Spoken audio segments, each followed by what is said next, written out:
394. 3, 4.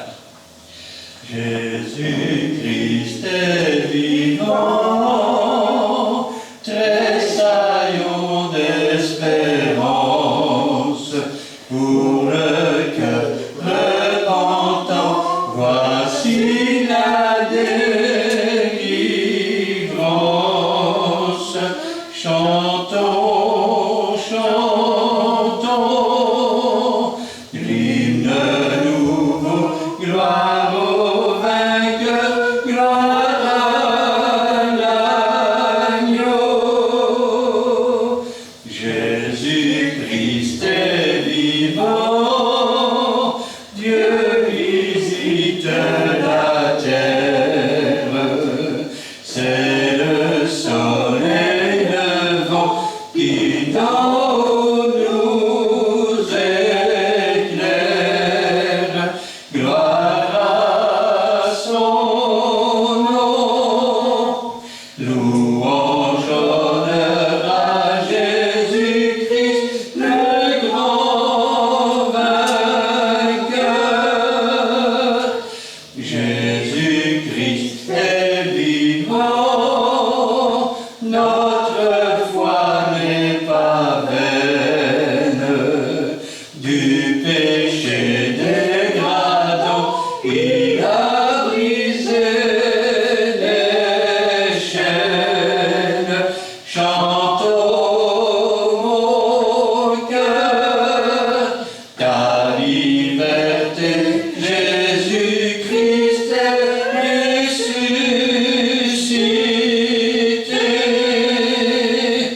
Jésus vit désormais, qu'on l'aime et qu'on le craigne. C'est le prince de paix, bientôt viendra son règne, règne éternel, de vérité, d'amour, de justice et bonté. Amen. Amen. On continue avec le 171. Ça me dit quelque chose. Moi, je connaissais pas.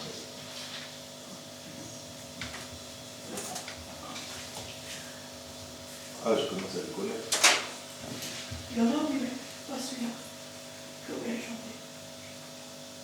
Oh, il est oui. 3, Je ne connais pas celui-là. 4.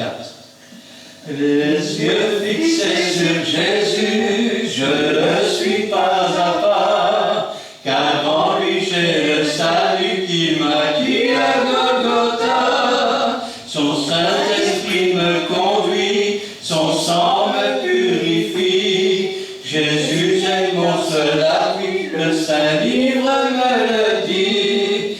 Avec Jésus pour ami, quel que soit le chemin, je sais ma vie sauvée par lui, et la mort m'est un gain. Les yeux fixés sur Jésus, je ne suis pas à part, car en lui j'ai le salut, et bientôt il reviendra.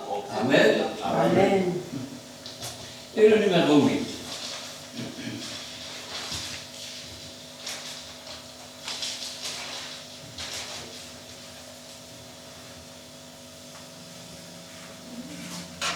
D'accord. 6, 48. À lui seul, désormais,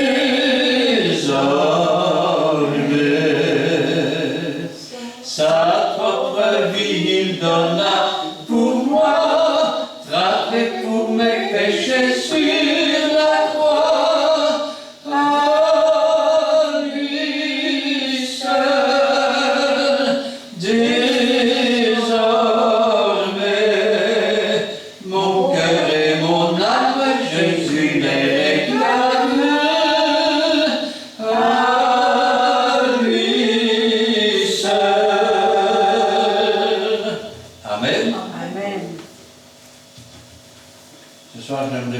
prendre la parole de Dieu avec vous. On va casser de la doctrine.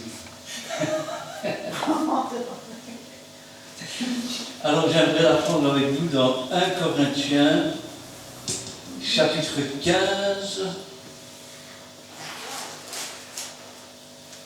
Nous lirons là à partir du verset 12 jusqu'à la fin du verset 34. Je vais demander à Edo de remettre la parole du Seigneur entre ses mains et Gina nous fera la lecture.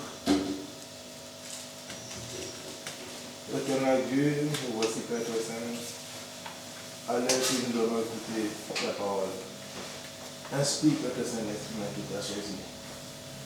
Père, nous voulons Père Saint que tu nous ouvres Père Saint aussi les oreilles spirituelles pour comprendre Éternel Dieu. Nous voulons Père Saint saisir quelque chose. Tu puisses nous parler de la parole du Seigneur Père Saint, la bonne nouvelle. Et Père Saint, nous voulons encore que nous donne l'intelligence, Père Saint, pour comprendre. Sois l'aide de ce sanctifié, Père Saint. Nous laissons ces beaux moments, Père Saint, dans les plus de ta main. C'est pour cela que nous voulons t'élever cette prière vers nos précieux. Notre Seigneur et Sauveur Jésus-Christ. Amen. Amen. Or, si l'on prêche que Christ est ressuscité des morts, comment quelques-uns parmi vous disent-ils qu'il n'y a point de résurrection des morts?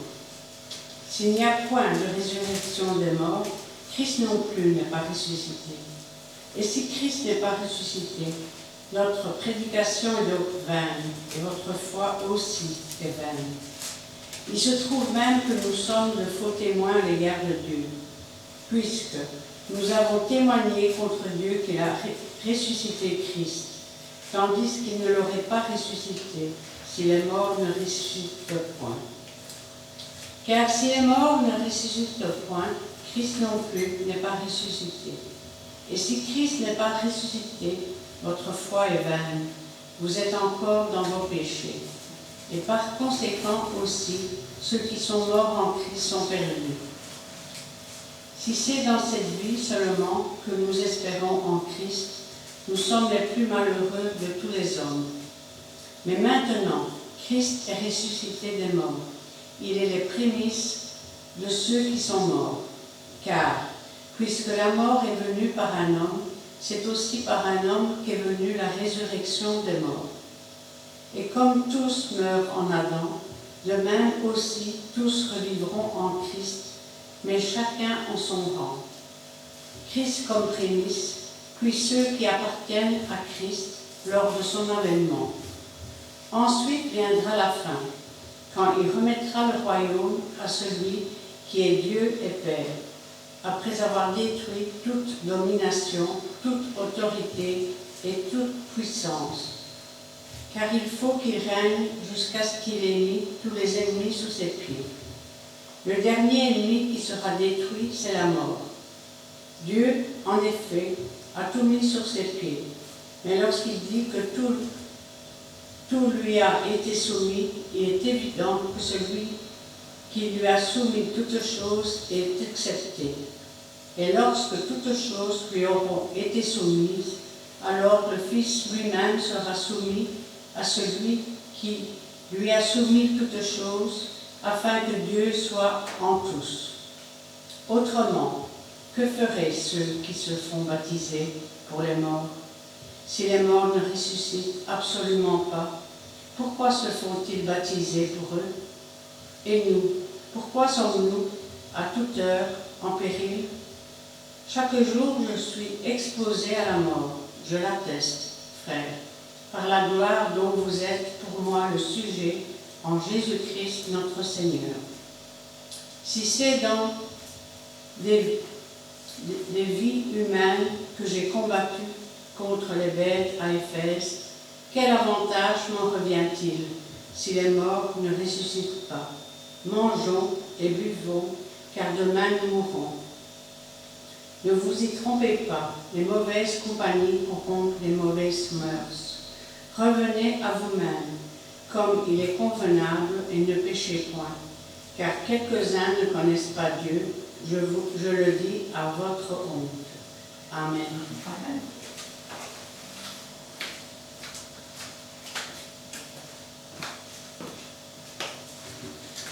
Vous me direz que dans les églises aujourd'hui, on n'enseigne pas que Jésus-Christ n'est pas ressuscité. Cependant, je peux vous dire que bien des pasteurs ne croient même plus au retour de Jésus. Ils ne s'y attendent pas. Et comme ils ne s'y attendent pas, eh bien, ils se détournent du droit chemin, ils résistent au Saint-Esprit, et souvent sont conduits par leur propre intelligence. Regardez ce que l'apôtre Paul nous dit. « Or, si l'on prêche que Christ est ressuscité des morts, et je pourrais dire, et si l'on prêche qu'à la voix d'un archange, un signal donné par Dieu, Jésus-Christ apparaîtra sur les nuées, et que les morts en Christ ressusciteront premièrement, et qu'ensuite les vivants, restés vivants en Christ pour son avènement, seront transformés en un instant, et que nous partirons à la rencontre du Seigneur. Pourquoi certains d'entre eux enseignent que Jésus ne va pas revenir? Et ils ne le croient pas. S'ils ne croient pas que Jésus va revenir, c'est peut-être parce qu'ils croient qu'une fois qu'on est mort, on est bien mort. Ce sont des Sadducéens. Les Sadducéens ne croyaient pas en la résurrection, ils ne croyaient pas dans les anges. Et la Bible nous dit, or si l'on prêche que Christ est ressuscité des morts, comment quelques-uns parmi vous disent-ils qu'il n'y a point de résurrection des morts? Alors regardez un peu.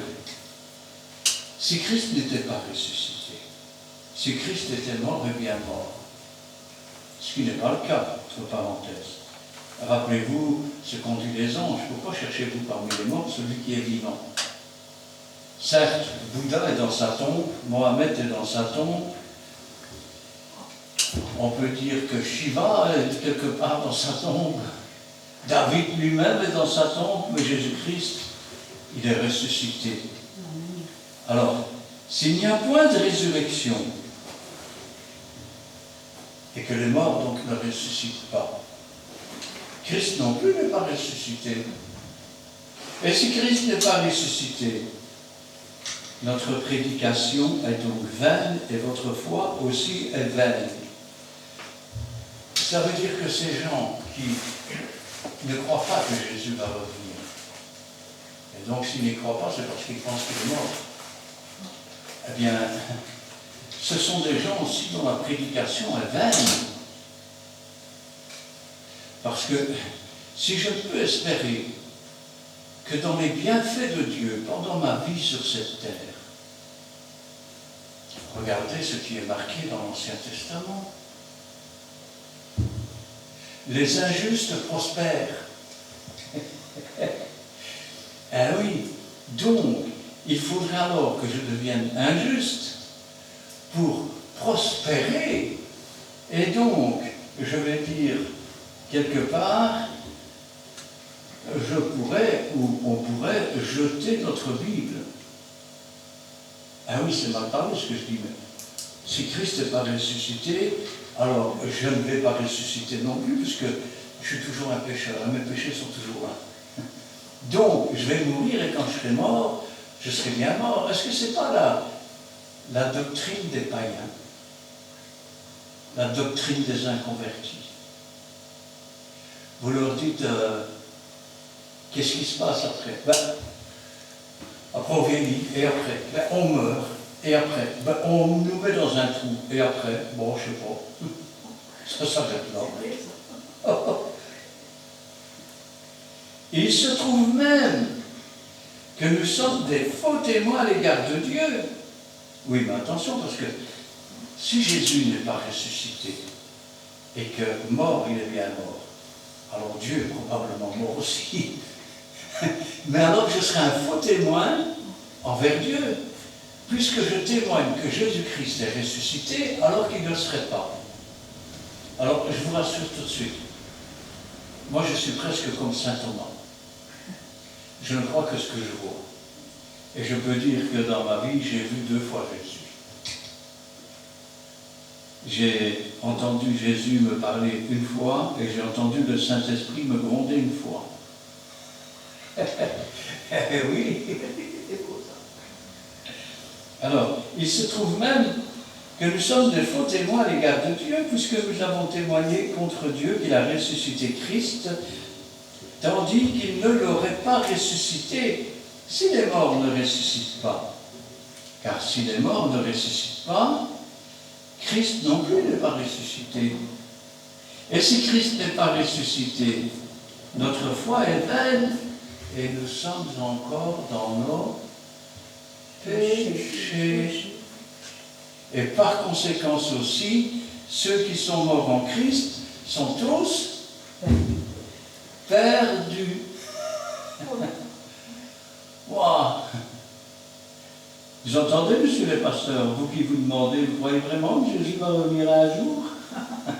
Vous êtes perdus. Parce que sans la foi, il n'est pas possible d'être agréable à Dieu. Jésus-Christ est vivant. Si c'est dans cette vie seulement que nous espérons en Christ, nous sommes les plus malheureux de tous les hommes. Vous savez pourquoi? Parce que quand on marche vraiment avec Jésus, on est persécuté. Donc, si Jésus n'est pas ressuscité d'entre les morts, nous sommes toujours des pécheurs, en plus nous sommes persécutés. Donc, comme disait Jésus, heureux lorsqu'on dira faussement toutes sortes de mal à cause de mon nom, lorsqu'on vous persécutera, lorsqu'on vous outragera, alors nous sommes les plus malheureux des hommes. Oui. Mais maintenant, Christ est ressuscité des morts et il est le prémisse de ceux qui sont morts. Quelle drôle de phrase. Je vais le dire autrement. La mort n'a pas pu retenir Jésus. Elle l'a avalé, mais elle a dû le vomir. Parce que les péchés dont il était chargé, ce n'étaient pas les siens. Et donc, maintenant, il est le premier en toutes choses. Le prémisse, c'est le début, c'est le commencement. Et donc, comme il est le premier en toutes choses, il est le premier parmi tous les frères qui doivent venir après. Eh oui. Mais maintenant, Christ est ressuscité des morts, il est le prémisse de ceux qui sont morts. Ça veut dire que le moment venu, Jésus va apparaître, il va enlever son Église. Car puisque la mort est venue par un homme, c'est aussi par un homme qu'est venue la résurrection des morts. Alors, qui a commis un péché? Un homme.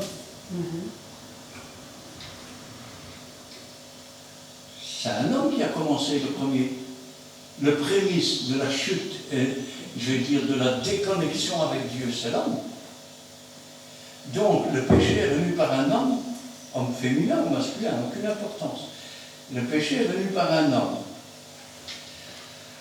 Oh, il y a bien sûr eu les animaux que l'on a immolés, mais l'animal n'a pas le même prix que l'homme. Pourquoi? Parce que l'homme a été créé à l'image de Dieu.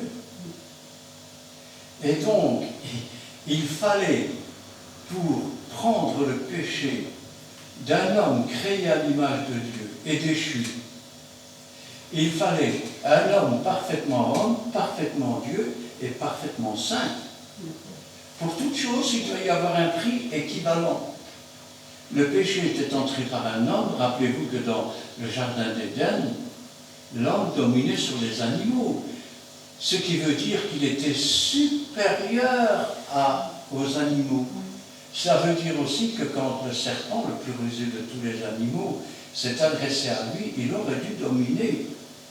Il aurait même dû le punir. Mais en obéissant et en écoutant sa voix, il s'est mis sous la soumission. Ce qui veut dire que l'homme est devenu inférieur à l'animal, le serpent ancien. Et oui. Et donc, il est devenu l'esclave du serpent. Il fallait donc quelqu'un d'une nature, à la ressemblance de Dieu.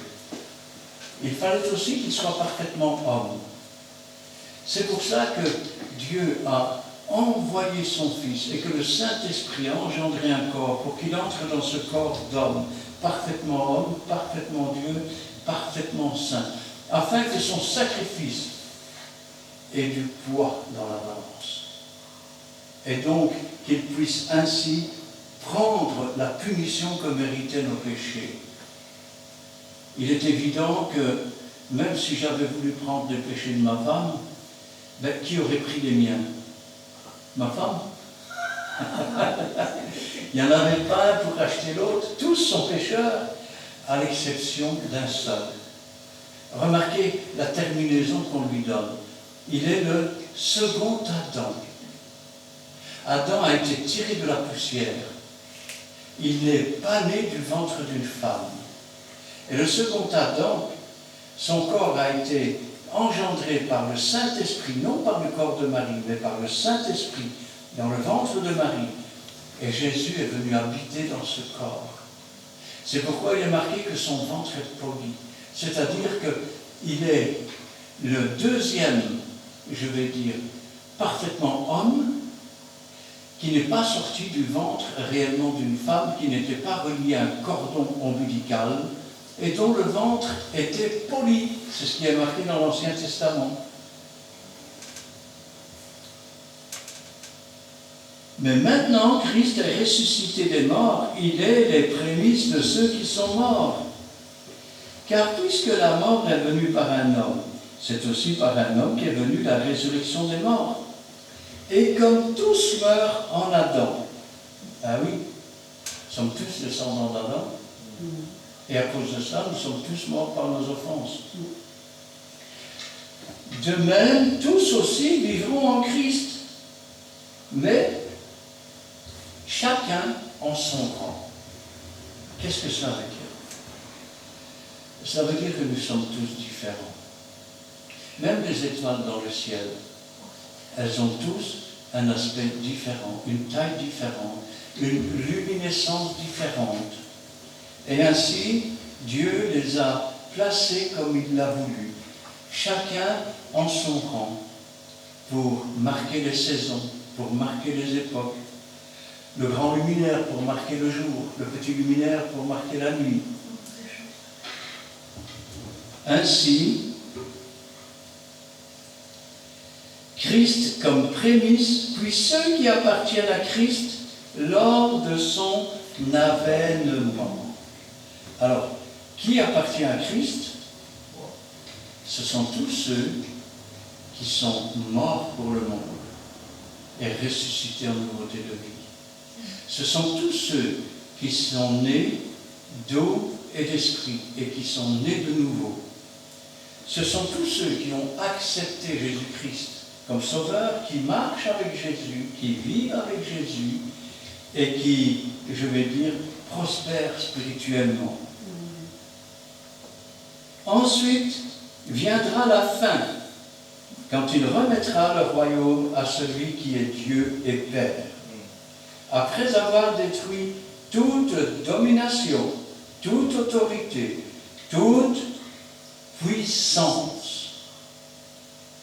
Vous savez, il y a des choses parfois qu'on ne remarque pas quand on regarde, quand on lit la Bible. Alors, regardez un petit peu. Ces Juifs du temps de Jésus ne suivaient pas la parole de Dieu. Les prêtres ne suivaient plus la parole de Dieu. Et regardez ce qu'ils crient. Crucifie, crucifie. Il y en a même qui se sont fait payer pour crier crucifie.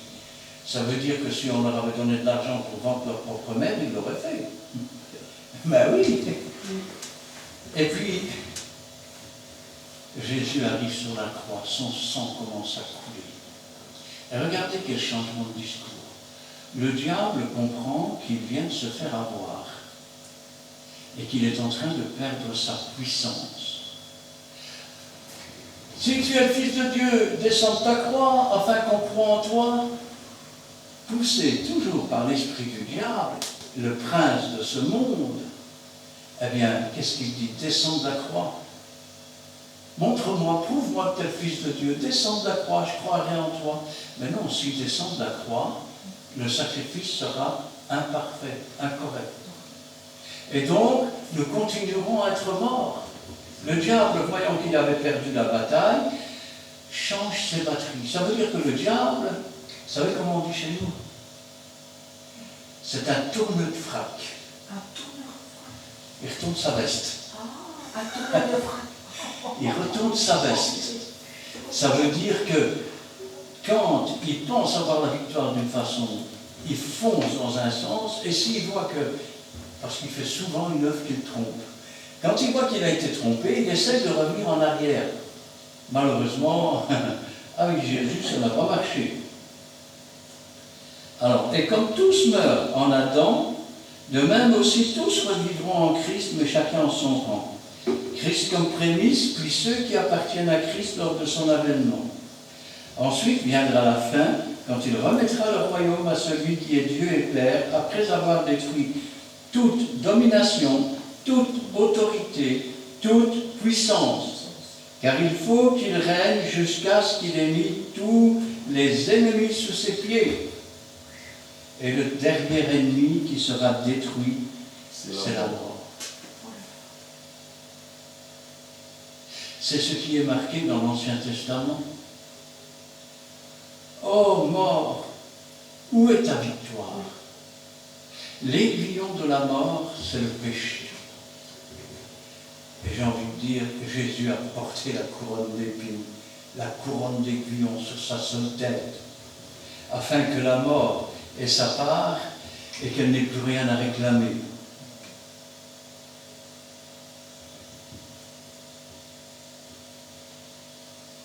Dieu, en effet, a tout mis sous ses pieds. Mais lorsqu'il dit que tout lui a été soumis, aujourd'hui, si il y a peu de manifestations de Jésus, c'est parce qu'on ne se rend pas compte de ce qui est marqué dans la Bible. Dieu a tout mis sous les pieds de Jésus. Et Jésus a dit, tout disciple accompli est semblable à son maître. Il a dit, vous marcherez sur les serpents, sur les scorpions.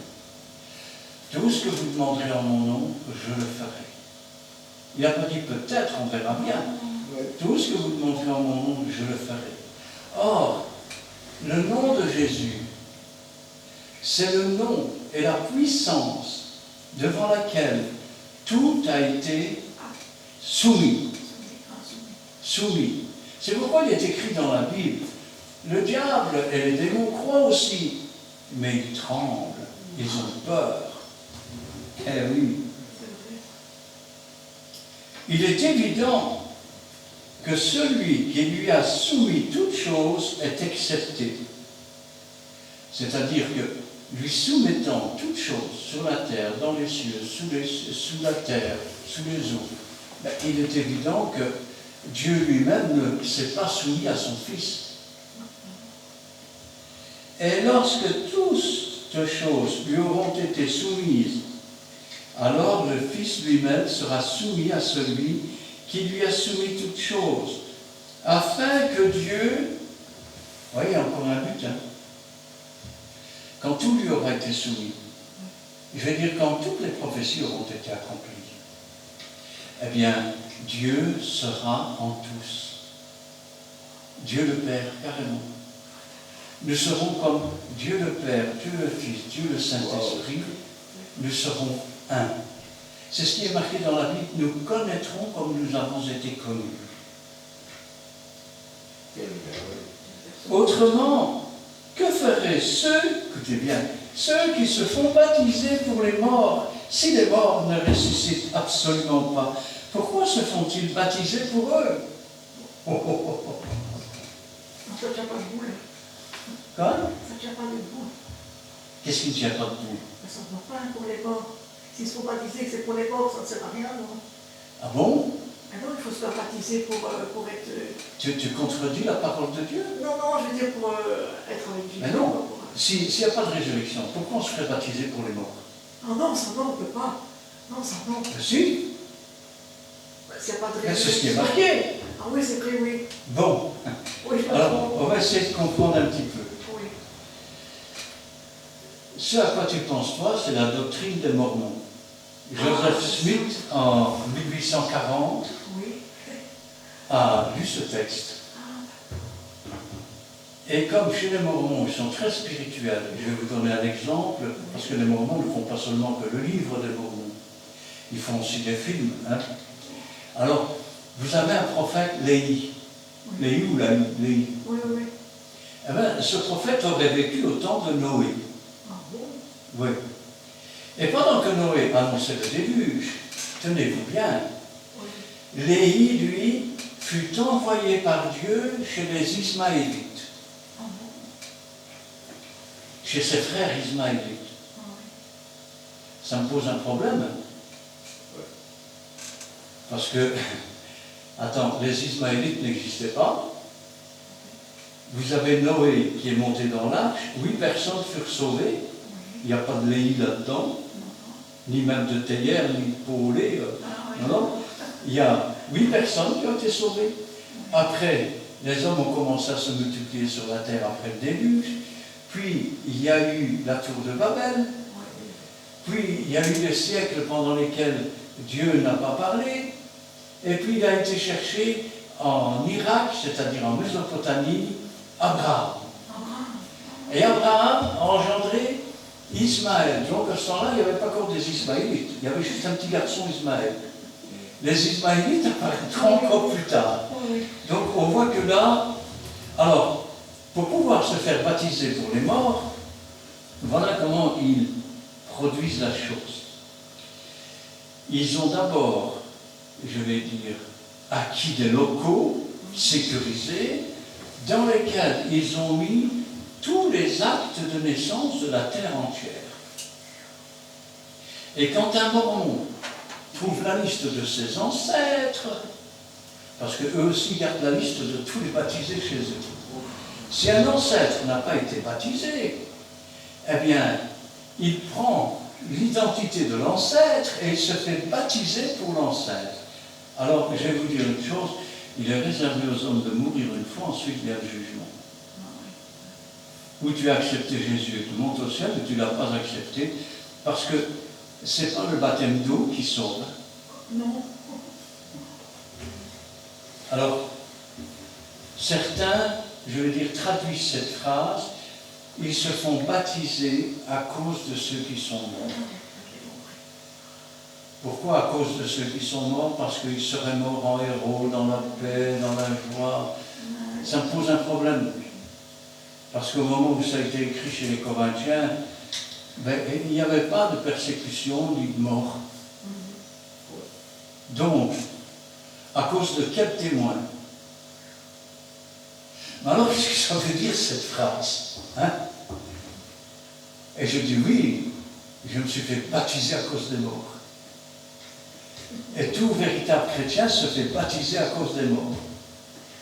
Eh bien, le baptême, je l'ai dit dimanche, c'est un témoignage public. Est-ce que réellement tu es obligé de te tremper dans l'eau et prendre un baptême d'eau pour prendre un engagement de bonne conscience envers Dieu? Ben non. Je vais aller plus loin. Est-ce que Jésus avait quelques sanctifications à faire, quelques péchés à nettoyer, qu'il aurait pris son baptême comme engagement de bonne conscience envers Dieu? Donc, chaque fois que Dieu lui aurait montré une chose qui déplaît, il l'aurait abandonné.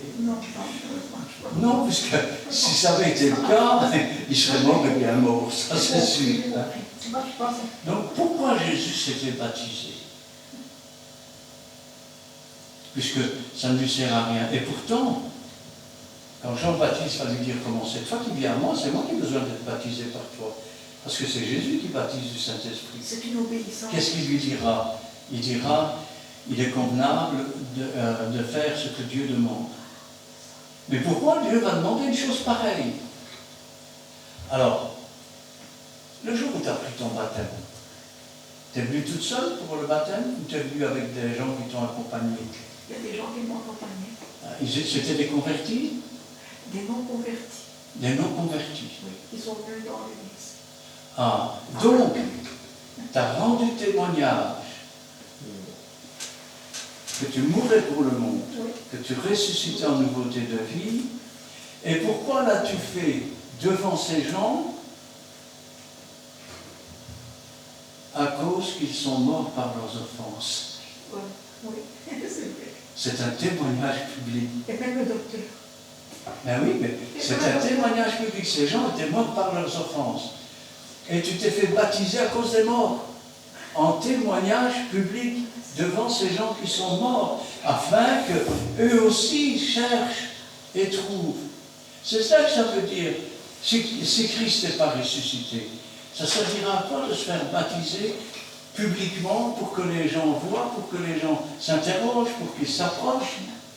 Eux qui sont morts par leurs offenses. Ça servira à quoi? À rien, puisque de toute façon, ils seront toujours morts. C'est dans ce sens-là. Parce que le baptême, bien sûr, c'est un engagement de bonne conscience, mais c'est aussi un témoignage public. Et là, on fait venir des gens qui ne sont pas baptisés. Donc, si on se fait baptiser publiquement, est-ce que, je vais poser une question. Est-ce que Dieu ne connaît pas notre cœur et notre âme, nos pensées, et même les paroles avant qu'elles sortent de notre bouche? Alors, si nous avons pris cet engagement de bonne conscience envers Dieu, est-ce que Dieu ne le sait pas? Est-ce que nous avons vraiment besoin de faire ça?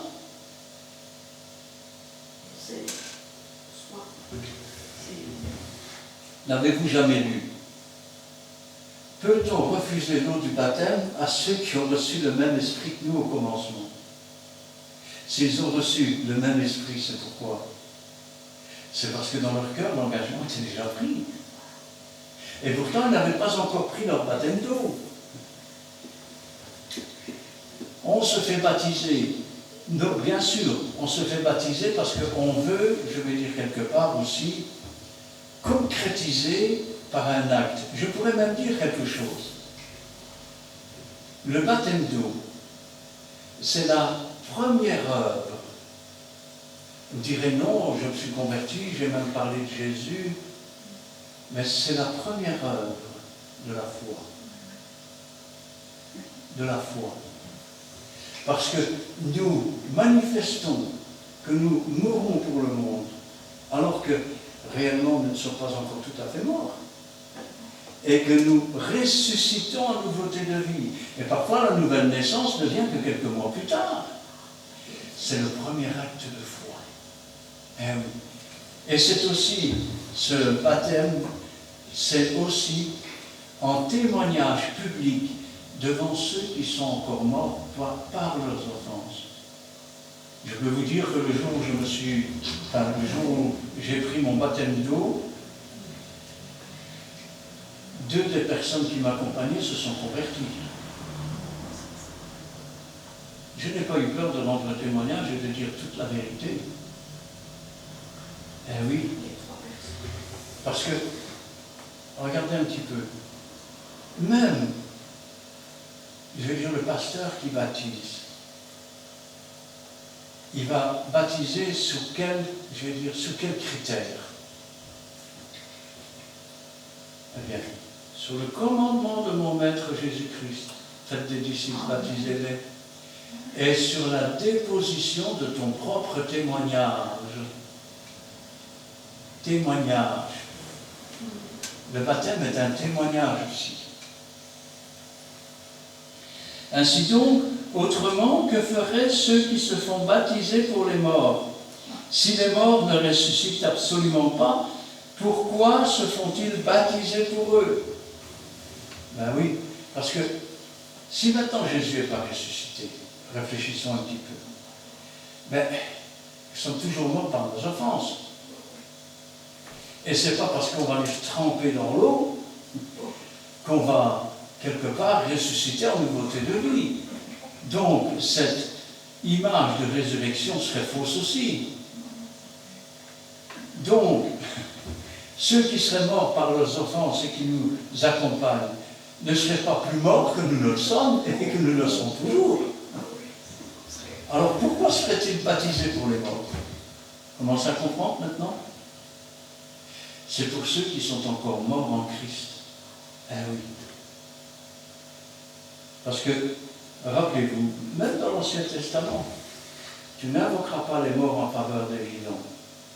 Et maintenant, est-ce que les morts vont invoquer des vivants en leur faveur? Il faut lire la Bible. Celui qui est mort ne sait rien.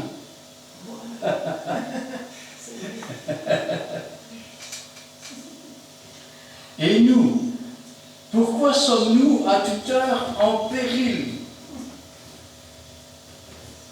Ben oui. Et vous dites, mais vous avez dit qu'il n'y avait pas de persécution à cette époque-là.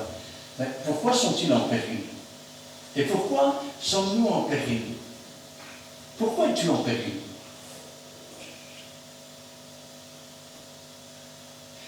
Tu cours pour remporter la victoire, mais tu n'es pas encore arrivé.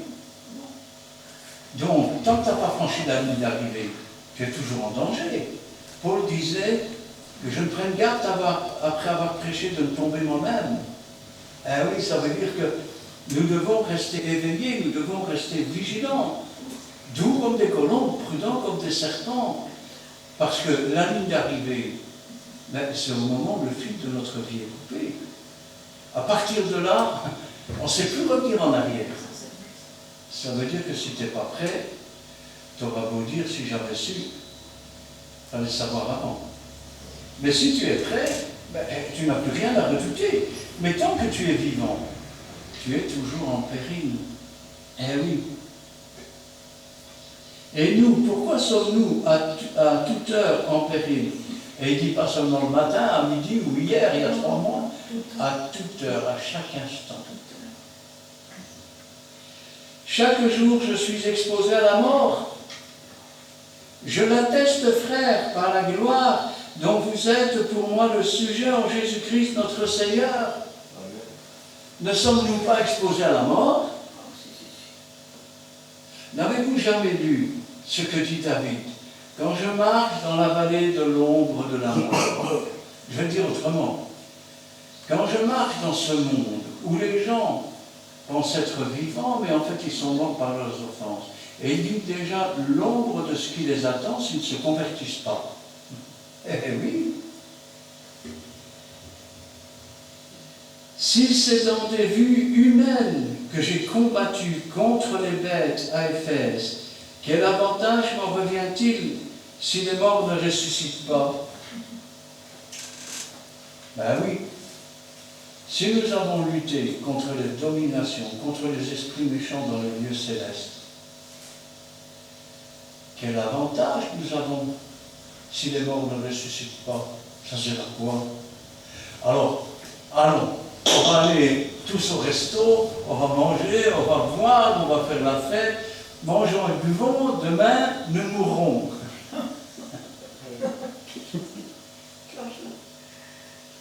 Mais c'est ce que l'apôtre Paul nous dit. Hein. Regardez. Si c'est dans des vues humaines que j'ai combattu contre les bêtes à Éphèse, quel avantage m'en revient-il si les morts ne ressuscitent pas? Mangeons, buvons, car demain nous mourrons. J'irai même plus loin. Si Jésus n'était pas ressuscité, si moi-même je ne l'avais pas vu de mes yeux, vous pensez que je perdrais mon temps ici? Je dirais comme Paul, mangeons, buvons, de toute façon demain on va mourir, pour profiter de la vie. Parce Et que... nous non plus, on ne serait pas ici. Ben non. On perd notre temps. Ne vous y trompez pas. Tout content. Regardez ce qu'il dit. Ne vous y trompez pas. Les mauvaises compagnies. Qu'est-ce qu'une mauvaise compagnie? C'est un chien qui est retourné à ce qu'il a vomi, c'est une truie qui est retournée à son bourbier. C'est des faux docteurs qui enseignent de fausses choses. ce sont des gens qui s'attachent, je vais dire, au nom de Jésus et à la Bible pour être bien vus dans le monde. Ils ont l'apparence de la piété, mais ils en renient ce qui en fait la force. Des gens dont le comportement ne correspond pas à ce que Dieu est en droit d'attendre. Il est écrit, ne vous asseyez pas au banc des moqueurs. Il ne faut même pas participer avec eux, parce que sinon on devient complice. Je l'ai toujours dit, mais tu mets un linge blanc, tu mets un linge sale, tu les mélanges tous les deux, tu n'as pas de linge blanc, tu as deux linges gris. Ça veut dire que ce sont aussi des vampires. Pourquoi? Parce que ils, quelque part, ils épuisent, j'ai bien dit, ils épuisent tout ce qui est spirituel jusqu'à ce que tu sois complètement usé, fatigué.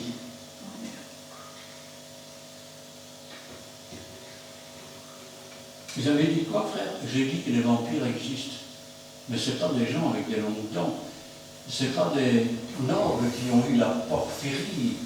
Ce sont des gens qui se font passer pour des brebis, ce sont des loups au-dedans d'eux-mêmes, et ils dévorent tout, je vais dire, tout ce qui constitue la brebis, jusqu'à ce qu'elle n'ait plus de force, qu'elle soit épuisée et qu'elle tombe morte. Ne vous y trompez pas. Les mauvaises compagnies corrompent les bonnes mœurs. Oh, c'est quoi les mœurs?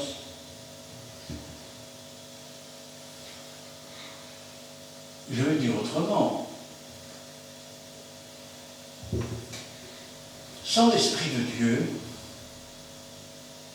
sans cet engagement de bonne conscience envers Dieu, sans être né d'eau, sans être né de nouveau et d'esprit, eh bien, tu peux te laisser entraîner. Pourquoi? Parce que le diable a aussi son église, il a aussi ses adeptes. Alors, certains entrent dans les églises pour se saisir d'hommes ou de femmes pour avoir des papiers. Oui. Ben oui.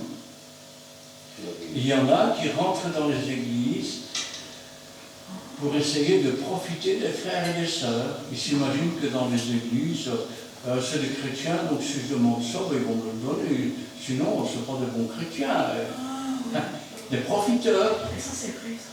Il y a aussi des manipulateurs. Ça, c'est vrai. Il y a des gens qui viennent dans les églises pour, comme il est dit dans la Bible, pour séduire des femmes qui sont faibles et pour les détruire. Même chose pour les hommes. Revenez à vous-même. Oh, je ne comprends pas, Seigneur, parce que tu m'as dit que je vais faire mourir le moi. Je vais faire mourir. Mais quand le Seigneur t'a appelé, il t'a dit sors du milieu d'eux.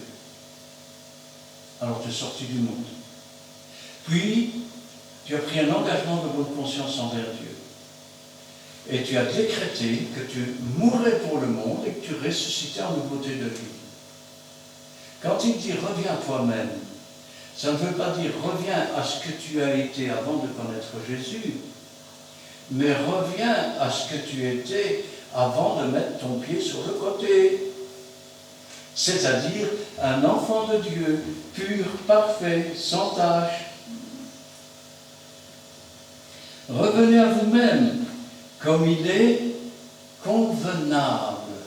Il y a le même genre de propos dans un autre passage où l'apôtre Paul dit « Ranime le don que tu as reçu. Reviens à toi-même. » Quand Paul parle de son expérience, qu'est-ce qu'il dit? « Je me glorifierai bien plus de cet homme. » Pourtant, il parle de lui-même. Ça veut dire quoi? Ça veut dire qu'il est fier de cet homme qui est né de nouveau. Et pourtant, à certains moments, il n'était pas fier du tout. Quand il dit « Je fais le mal que je ne veux pas, je ne fais pas le bien que je voudrais. » Ah oui. revenez à vous-même, comme il est convenable, et ne péchez point. Ouais. Moi, tous, on pêche, tous. Quand tu as été lavé par le sang de Jésus, une seule chose reste à laver, c'est ta façon de marcher.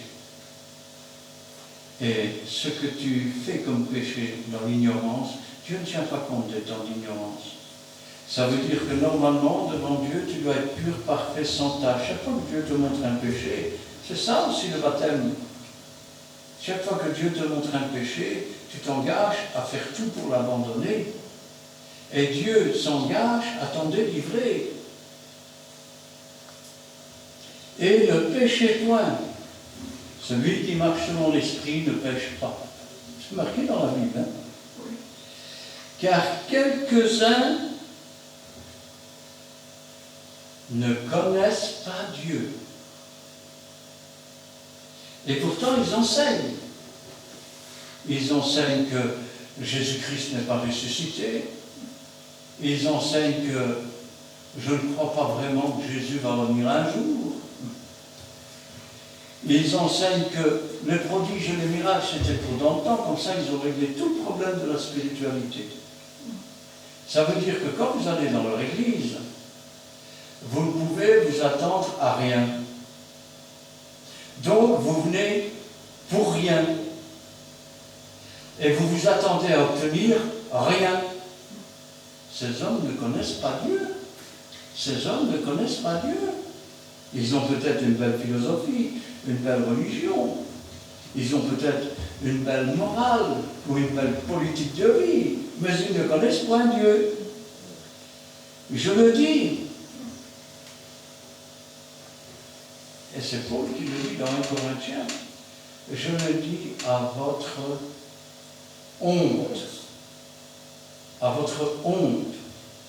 Ce qui est honteux, c'est pas que vous ayez choisi de vivre comme si Dieu n'existait pas ou de vous opposer à ce que Dieu dit. Ça, dans le monde, il y en a plein qui le font. Il suffit que Dieu dise une chose pour qu'on fasse le contraire.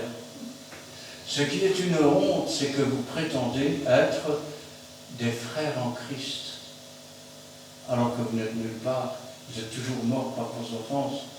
Vous dites, nous sommes riches, on n'a besoin de rien d'autre, mais vous êtes nus, misérables, aveugles, et je vous conseille d'acheter un collier. C'est pas moi qui le dis, c'est le livre de l'Apocalypse. Vous faites les œuvres des Nicolaïtes. Eh oui, quand vous n'invoquez pas les morts en faveur des vivants. Et quand je pense à cela, je dis quand même, Paul, je pense, devait en avoir gros sur le cœur.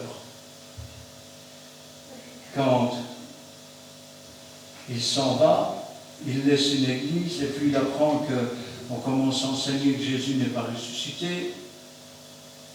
Et il est obligé de leur faire comprendre certaines choses.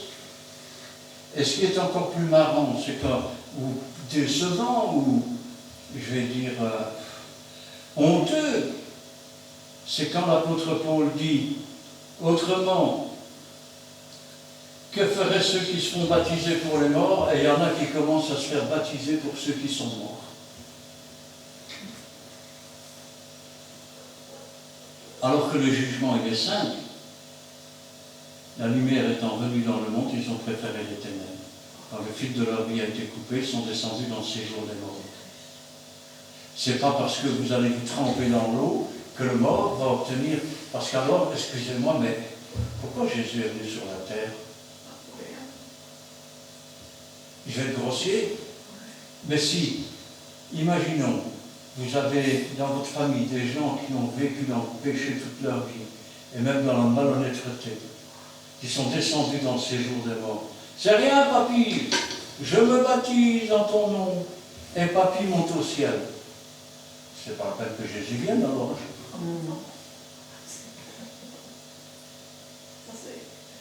Vous avez vu dans la Bible, il n'y a qu'un seul baptême par lequel nous puissions être sauvés. Il est marqué, il n'y a qu'un seul nom. Celui qui croit au Fils a la vie. Celui qui ne croit pas n'a pas la vie. Et vous pensez que parce que vous allez vous tremper dans une bassine, c'est pas ça, vous pouvez vous laver autant que vous voulez, c'est pas mon problème. C'est pas parce que vous allez vous tremper dans une bassine que papy va monter au ciel. Hein. Parce que pour monter au ciel, il faut d'abord avoir été lavé par le sang de Jésus-Christ. Et pour être lavé par le sang de Jésus-Christ, il faut avoir accepté son sacrifice.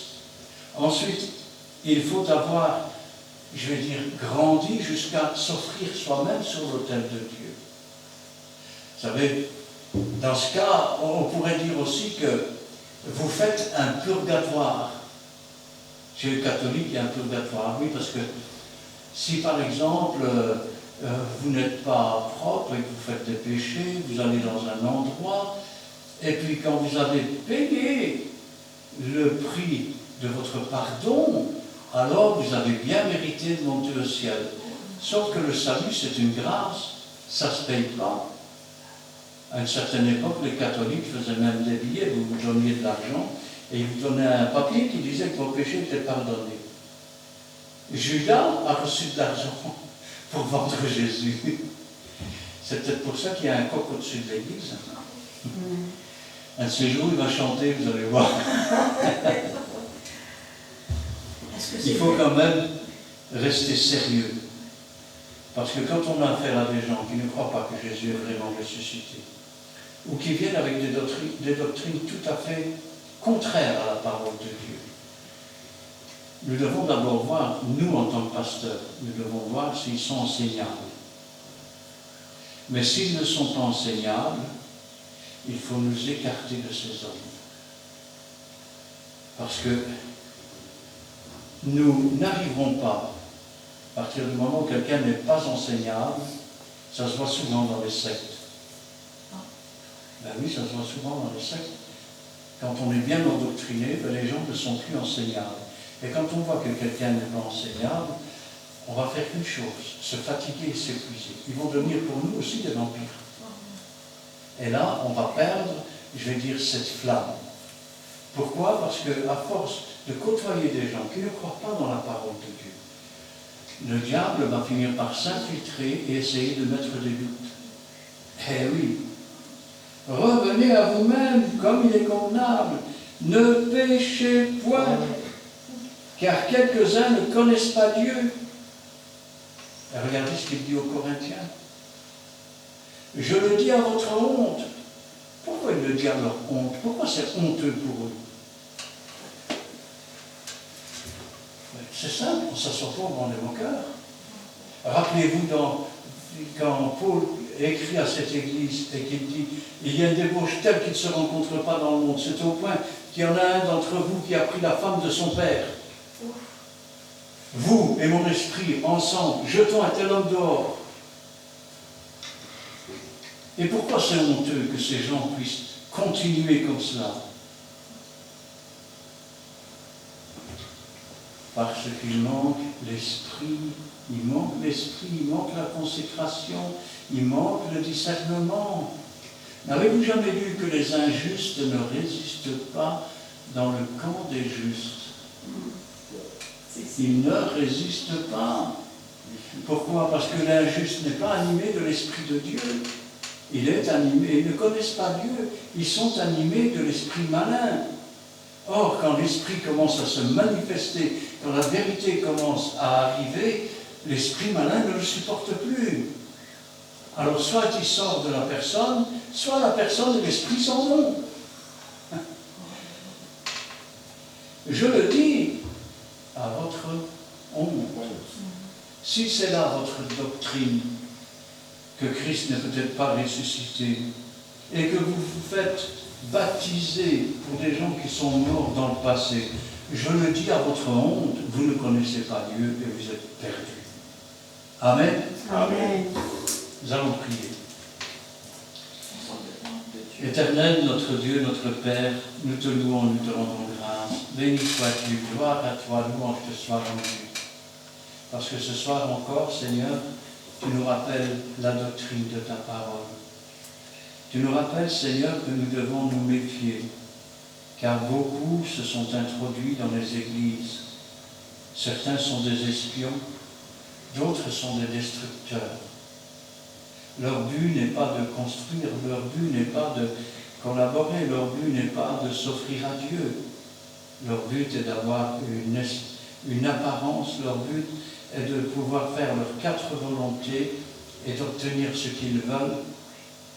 Mais toi, Seigneur, tu connais, tu sais toutes choses, et je te prie maintenant, afin que dans les églises où les pasteurs te suivent avec amour, avec vérité, que la puissance de ton esprit soit manifestée, Seigneur, afin que les injustes se lèvent les uns après les autres et qu'ils sortent. Aujourd'hui, Seigneur, certains se battent pour avoir des églises pleines, mais les églises pleines et les églises officielles n'ont jamais suivi Jésus. Et la foule, souvent, qui est dedans, entraîne les pasteurs à détourner la doctrine, peur de perdre une âme, et ils perdent une église complète. Tu nous rappelles aussi, Seigneur, que Noé, ils étaient que 8 sur toute une terre. Jésus a dit, trouverai-je encore la foi lorsque je reviendrai? Béni soit Dieu, il n'a pas répondu. C'est nous qui devons répondre.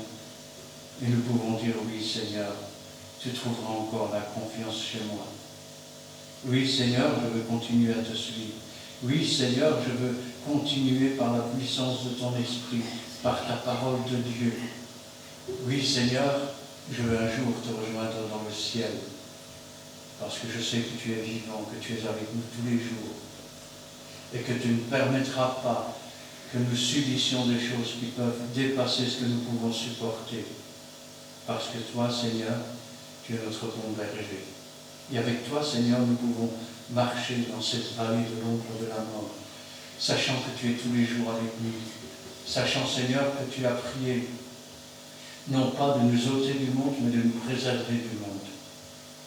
C'est pourquoi, Seigneur, nous te remercions, parce qu'en toi, nous avons tout reçu. Tu es notre Seigneur, tu es notre Maître, que ta volonté soit faite, et que toute la gloire t'en revienne. Gloire au Père, gloire au Fils, et gloire au Saint-Esprit. Amen. Amen. Éternel Dieu, nous te remercions, merci pour cette assurance, Père, parce que le mort en Christ. Nous te bénissons, Père, parce que notre espérance est en toi, Père. C'est pour cela, Père, cette assurance que tu nous donnes encore, Père, Saint-Seigneur. Merci pour l'éclaircissement, Père, de ta parole. Merci, tu es tout puissant, parce que nous avons péché. La mort est venue par un homme, Adam, et la résurrection est venue par Christ. Et pour cela, Père Saint, nous te bénissons, nous te sanctifions, Père, pour cette parole. Bénis l'instrument aussi que tu as utilisé pour que cette vérité sorte. Bénis aussi, Père Saint, aussi chacun de nous qui a écouté cette parole. Nous te bénissons, nous te sanctifions, Père Saint. Soyez les autres sanctifiés, Père Saint. Merci. Continue, Père Saint, parce que c'est ton but. C'est à nous, Père Saint, de réclamer que tu seras toujours là jusqu'à la fin du temps. Merci, Père Saint, pour ta présence, Père Saint, nous d'amour, de paix, de joie, Père Saint. Nous avons, Père Saint, Seigneur, nous avons un Dieu vivant à nous. Nous avons, Père Saint, celui qui a arraché le prix de séjour des morts, Père Saint, parce que pouvoir faire rien sous la terre, c'est la terre, et dans le ciel. C'est pour cela, Père Saint. Nous voulons s'habiter, Père Saint, dans le creux de ta main, pour que l'autre n'ait aucun pouvoir, pour que l'autre n'ait pas une porte dans le Père Saint pour nous détruire. Nous te bénissons encore, Père Saint, pour cette soirée, que tu étais avec nous comme Alpha, et nous voici comme Oméga, Père Saint, la fin. Bénis aussi notre chemin de République. Bénis aussi, Père Saint, notre demeure, Père Saint. C'est pour cela que nous voulons te donner cette prière dans le nom précieux de notre Seigneur et Sauveur, Jésus-Christ de Nazareth. Amen. Amen. Oui, Seigneur, ce soir, tu exhortes ton peuple à écouter ta parole, à la retenir, mais surtout à la mettre en pratique. Tu nous demandes, tu nous exhortes à ne pas nous laisser guider par tout vent de doctrine, mais à suivre ta parole qui est vraie, qui est une lampe sur notre sentier. Donne-nous de te suivre, ô Dieu Tout-Puissant, de te suivre, ô Jésus-Christ, de te suivre, ô Saint-Esprit, car nous voulons rester dans la voie que tu as tracée pour chacun de nous, avec assurance, car nous savons que tu es toujours là pour nous soutenir, pour nous relever, pour nous fortifier et nous guérir. Merci pour ta présence et ton amour.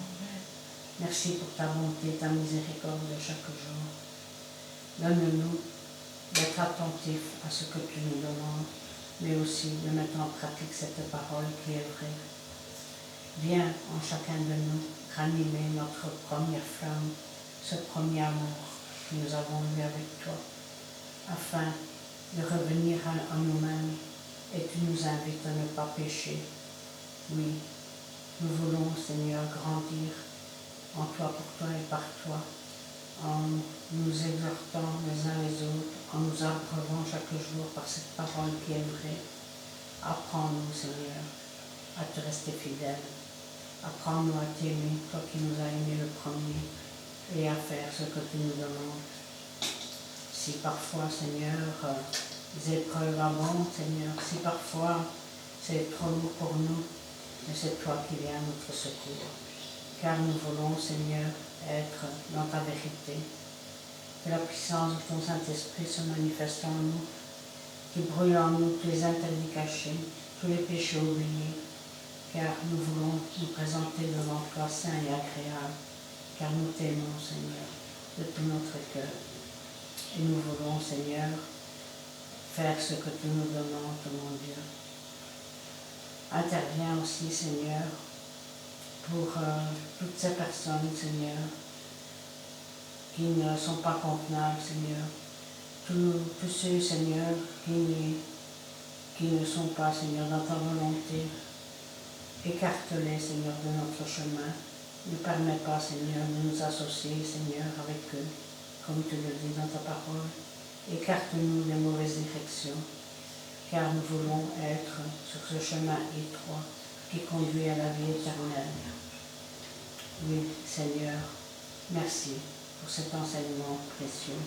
Agis dans le cœur de tous les pasteurs qui enseignent intégralement ta parole, sans rien ajouter, sans rien retrancher. Bénis-les abondamment. Fortifie-les dans leur ministère, oh mon Dieu, et tiens-les tous dans ta main puissante, oh mon Dieu. Protège-les, Seigneur, des méchants, des orgueilleux. Et apprends-nous, Seigneur, à rester debout pour toi, Seigneur. Merci, Seigneur, pour tout ce que tu feras. Gloire à toi, louange à toi, béni sois-tu, dans le bon nom de Jésus. Amen. Amen. Merci, Seigneur Jésus, parce que c'est encore un jour de grâce. Avec toi pour chacun de nous ici présents, et pour chacun de tes enfants dans les autres églises, Seigneur Jésus, que tu connais. Ceux qui sont des vrais adorateurs avec toi, en esprit, en vérité, Seigneur Jésus, Saint-Esprit. Nous sommes le temple de Dieu. Et merci parce que c'est toi qui nous donnes ton Saint-Esprit en chacun de nous, Seigneur Jésus, Saint-Esprit. Et merci parce que quand on débat, c'est toi qui nous relèves, Seigneur Jésus, dans la joie et dans la détresse avec toi. Et merci pour ta parole au travers de la Bible, Seigneur Jésus. Que ce soit chez moi ou ici, que ce frère a donné de toi, Seigneur Jésus, Saint-Esprit, ton serviteur. Merci, elle est peut-être hâte, mais ça fait du bien pour avoir la crainte de toi, Seigneur Jésus, Saint-Esprit. Merci parce qu'avec toi, on est dans la joie. On est dans cette allégresse avec toi, Seigneur Jésus, Saint-Esprit. Je te remets chacun de nous que nous ne péchons pas et que nous gardons à toi. Et nous ne regardons pas à gauche ou à droite, mais nous regardons devant toi, devant, Seigneur Jésus, dans le chemin étroit. En premier pour moi et pour chacun de nous, Seigneur Jésus, Saint-Esprit. Dans tous tes enfants, Seigneur Jésus, qui veulent te plaire et te suivre, Seigneur Jésus, Saint-Esprit. Merci parce que tu m'as relevé et que tu nous relèves chacun de nous aussi ici présents, Seigneur Jésus, Saint-Esprit. C'est pour ça que nous devons prier pour les uns les autres. Ça fait beaucoup du bien, tout ça, pour ne pas avoir les choses qui ne sont pas de toi, Seigneur Jésus. Aller dans des chemins qui ne vont pas, ou alors avoir des gens sur son chemin que ça ne va pas. Et je te demande que tu les écartes pour chacun de nous ici présents. tous ceux qui ne sont pas dans le vrai adoration et adorateurs de toi, Seigneur Jésus, que tu les éloignes, loin de notre face, par ton sang précieux, Seigneur Jésus, Saint-Esprit. Et je te remets aussi, tu vois, Papa, aussi, qu'est-ce que j'ai vu à la télé aussi, tout ce qui se passe pour le moment. Tu vois l'ouragan, Papa, qui s'est présenté. Tu vois comme c'est bien bas, tout ce feu, Seigneur Jésus, Saint-Esprit, les nappes, je ne sais pas bien te le dire, ça, Seigneur Jésus. Et tu vois qu'ils n'ont pas de maison, qu'ils n'ont rien, et qu'on puisse leur venir en aide, Seigneur Jésus, Saint-Esprit, mais qu'ils puissent être touchés par toi, qu'ils puissent être touchés à ça, Papa. Papa, je te le demande au nom du Seigneur Jésus Tout-Puissant, le sang précieux du Seigneur Jésus. Et merci parce que tu nous as choisi chacun de nous, Seigneur Jésus. Et alors aussi, le peuple d'Israël aussi, Seigneur Jésus, qui reviendra bientôt. Là aussi, je te demande aussi, Seigneur Jésus, qu'ils puissent aussi, certains aussi qui ne te connaissent pas, se convertir aussi, Seigneur Jésus Saint-Esprit. Et alors aussi, tu vois aussi avec les batailles qu'il y a là-bas aussi dans le pays de l'Iran aussi. Je ne sais pas bien le dire dans ces pays-là. Et dans les déserts là-bas, Seigneur Jésus, que tu connais. Et là aussi, je te remets tout au trône de ta grâce et je te demande aussi que tu puisses les toucher à salut, Seigneur, que tu puisses les convaincre de péché, de justice et de jugement par ton sang précieux, Seigneur Jésus. Parce que le monde va mal, Papa. Bientôt tu reviens nous chercher, Seigneur Jésus, Saint-Esprit. Maranatha, Seigneur Jésus, Saint-Esprit.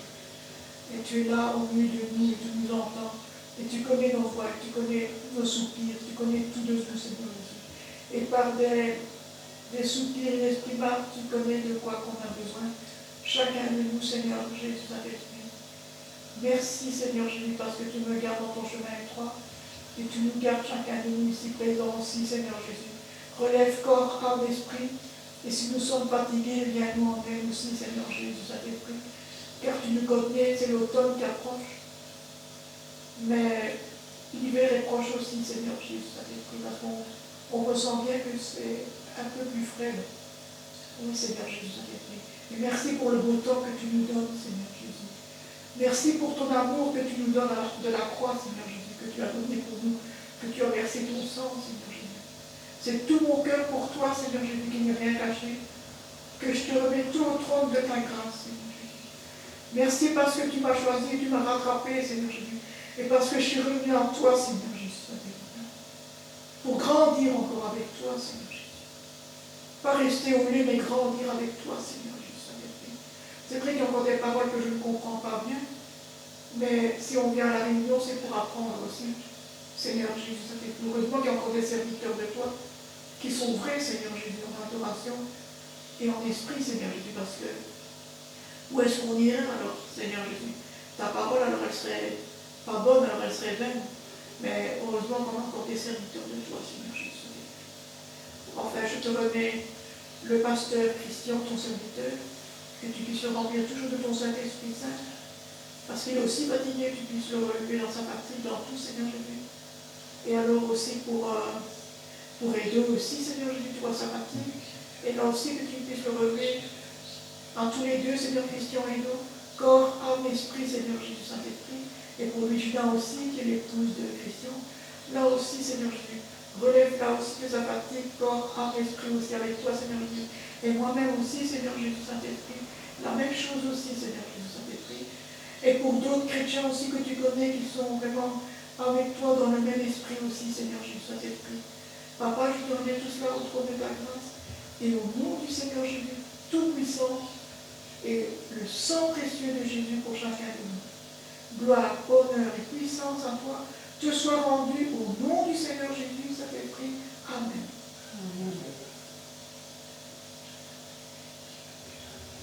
Amen. Amen. Amen. Eh bien, nous terminerons avec le cantique numéro 73. Je n'étais plus là. Je suis là. Oui, je suis là. J'étais plus là. J'ai écouté ça. Cantique numéro 73. C'est en train de... Il faut être dans l'esprit.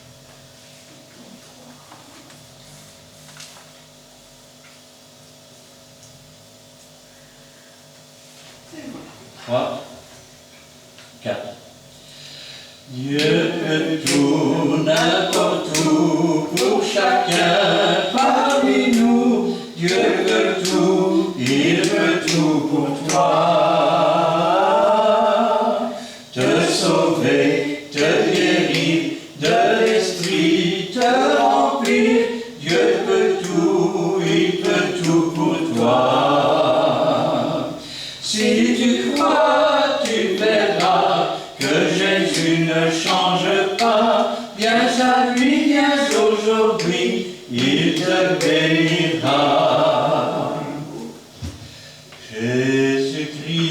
Jésus-Christ est Seigneur. Il est sorti du tombeau, il est Seigneur. Tout genou fléchira, toute langue confessera que Jésus est Seigneur. Jésus-Christ est Seigneur. Il est sorti du tombeau, il est Seigneur. Tout genou fléchira, toute langue confessera que Jésus est Seigneur. Amen. Amen. Que l'Éternel te bénisse et qu'il te garde. Que l'Éternel fasse luire sa face sur toi et qu'il t'accorde sa grâce. Que l'Éternel tourne sa face vers toi et qu'il te donne la paix. Amen. Amen. Et Amen.